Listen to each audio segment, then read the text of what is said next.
Hey guys, we are now in central Kentucky just outside of Lawrenceburg, that's near Lexington, and we are on the Kentucky Bourbon Trail. Bourbon is Kentucky, Kentucky's bourbon.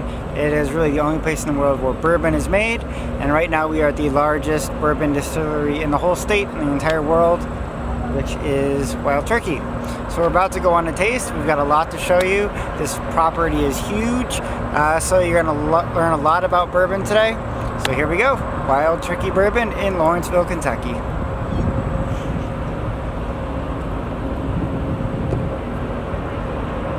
Now bear that in mind, I've been cooking at 212 down to 130.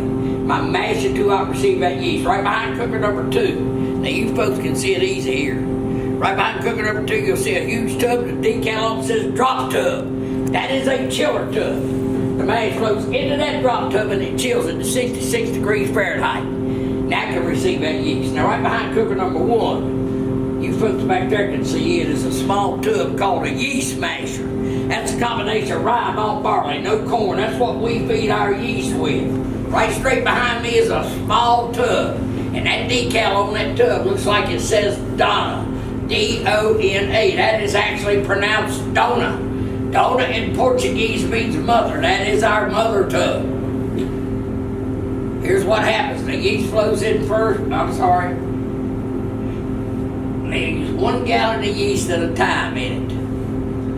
And it cooks. And every 4 hours, that 1 gallon of yeast will multiply. Every hour on the hour, that yeast will multiply 4 times in volume. That tub will fill up rapidly.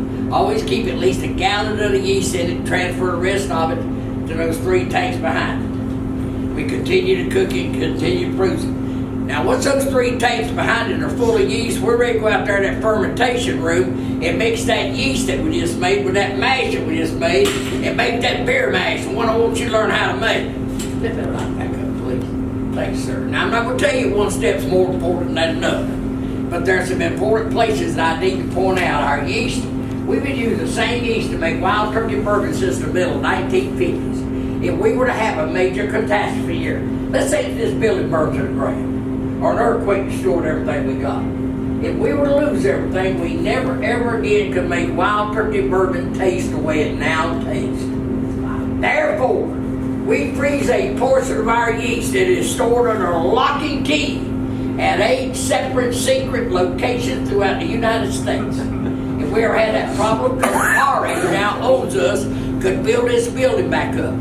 And we go to one of the secret places, get that yeast out, and we go back to making Wild Turkey bourbon again, taste the way Wild Turkey bourbon is supposed to taste. That's the importance of that yeast. How many people know where those locations are? He's gonna have to kill you. I don't. I didn't know if there was just like a select. There's a dollar number on it, but I can tell you this, the people that need to know where it is.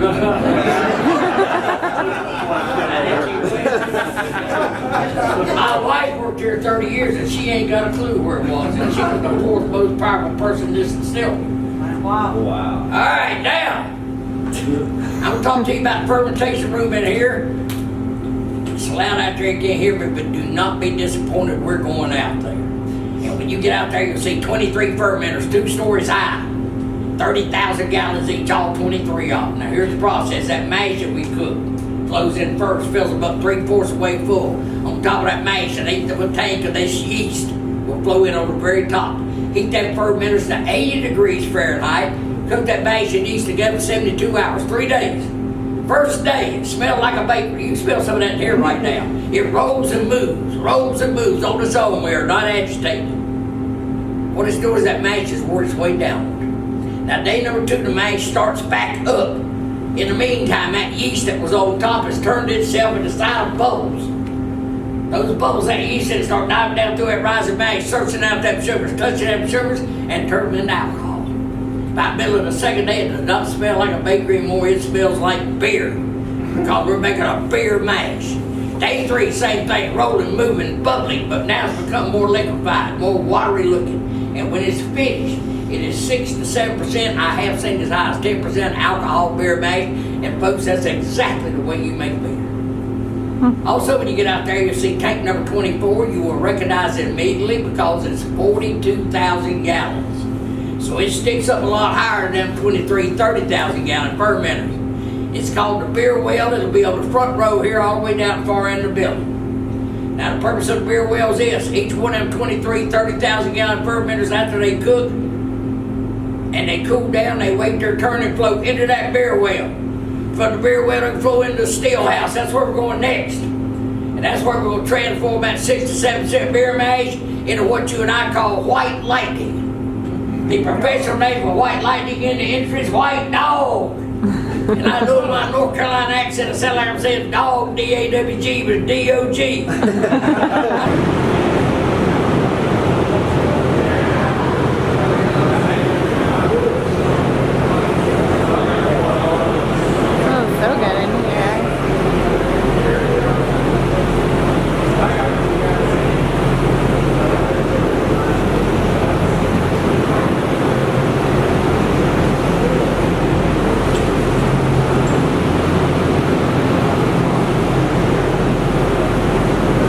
Built 1890. Now Jimmy says don't ferment past 12 years for mass production. Tops 12 years for mass production. Now occasionally we will do some special bottles on some barrels that are older. When I say barrels, I mean bottles. Maybe 20 to 30,000 fifth size bottle. You know what a fifth is? A 750 ml. There's a trilogy out right now. The first in the trilogy, we made 25,000 bottles in. It was called Master's Keep. It was up to a 17-year-old barrel, and it sold for $169.99 a bottle. It's gone. There's no more. Second one in the trilogy is called Master's Keep Decades. Now, I think it's all gone too. It just ran out of it this week. We are on the Wild Turkey Distillery property, and back there is the mash house, and where they have the stills, and there's all these warehouses here. There's one right in front of us where they keep all the barrels, so it's a really beautiful property. Tons and tons of warehouses to keep all of the barrels in. So, really cool place. Definitely come check out their tour if you get the chance. It was pretty awesome. Hey, we are here at Four Roses Distillery in Lawrenceburg still. We're only about 20 miles away from Wild Turkey.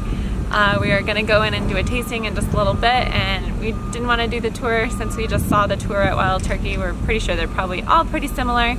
So we're really excited to taste here, and we will let you know what our favorite is. Our favorite at Wild Turkey was the Reserve, so it was really, really good. But we also had the Sting, the American Honey Sting, which was cool too. So we'll see what they have here and see how they're different here, and let you guys know what our favorite is. So here we are at Four Roses, which is kind of a Spanish inspired. It looks like the design is very Spanish inspired, with the cool roof being the red roof and all the design, architecture and everything like that. So it's really different, but we are really looking forward to the tasting here. So we'll tell you all about it.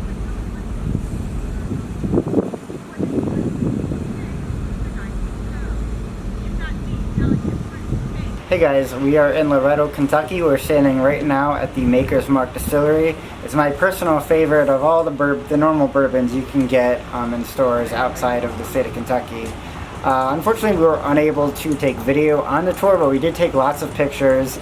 Compared to Wild Turkey and Four Roses and Jim Beam, this is a different kind of place. You have a whole campus here where every building is maintained really well. It's in hills. It's just really, really cool. We did the whole tour. We even got to dip our own bottles, which we did take video of, so you will get to see that right after this.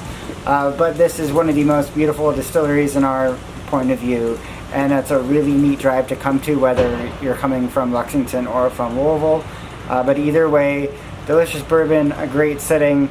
The only thing we could have asked for was a little nicer day, as it's kind of rainy today. But other than that, it was the best experience we have at Maker's Mark. The tour is great, and it's not that expensive either. So here you go, Maker's Mark in Loretto, Kentucky, and enjoy seeing Julie and I dip our own bottles in the traditional red wax on top. Here you go.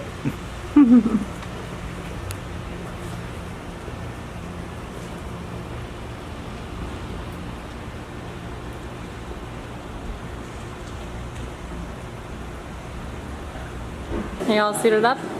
Almost.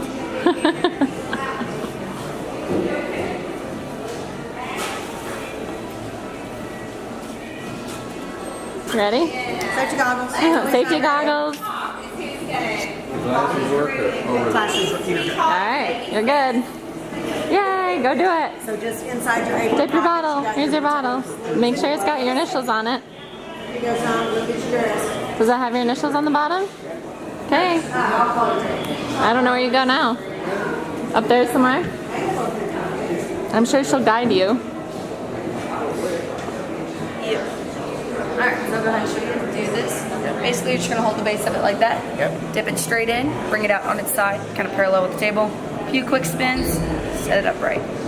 So, there we go. Let me get these like little bubbles out. Okay, go ahead. This will like get attached to make it ugly. So straight in, out on its side, spin it quick. Keep spinning. Ah, Alright, set it up. you did it! Alright, so it'll take a few minutes for that to finish dripping and drying, then we'll get it back out to you. Alright. Yay! Thank you. Dip it straight in, bring it out on its side, parallel with the table. Give it a few quick spins. Okay. Set it up right. How far do you dip in? A little bit past that bubble in the glass, that groove, if you want some good drips. Okay. Alrighty, let's do this. Perfect. Alright, out on its side, spin it quick.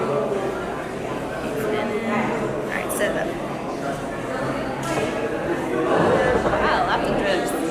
Yeah, do a little deeper. I I kind of like the deep dips. I like the deep. Yeah, it'll take a few minutes for it to finish drying and stuff like that, so we'll get it back out to you. Perfect, thank you so much. We'll back it up right. It was gonna drip like all the way down. Hey guys, we are now at Jim Beam Distillery, Bourbon Distillery. We are about to go in and have a tasting and see what favorite one we like the best, of course, and I'm sure they'll all be good. But we can't wait to try out their bourbon, and this is obviously a very famous one as well. I'm sure we've all had like the whatever their generic one is that they sell everywhere. So hopefully we get to try some of the reserve or something special that they make, and we'll let you know what we think of it. So we're gonna go in. The campus is nice here too. Not as nice as the one we were just at, Maker's Mark, but this is still really beautiful, and it's still raining. So oh well.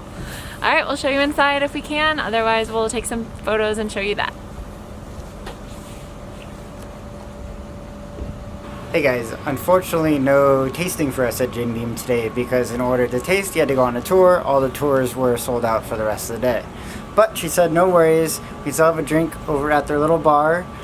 Maker's Mark did not have one of these, but where were we? Old Turkey did, or Wild Turkey, excuse me. So we're gonna go have a drink, but other than that, this place is still pretty neat. They have all the old houses, and as you can see, the actual distillery is down there where all that smoke is coming from, or vapor as maybe. But we're gonna go have a cocktail here and finish out our last taste of Kentucky before we head down south to Mammoth Cave tomorrow. So here is Jim Beam in Clearmont, Kentucky.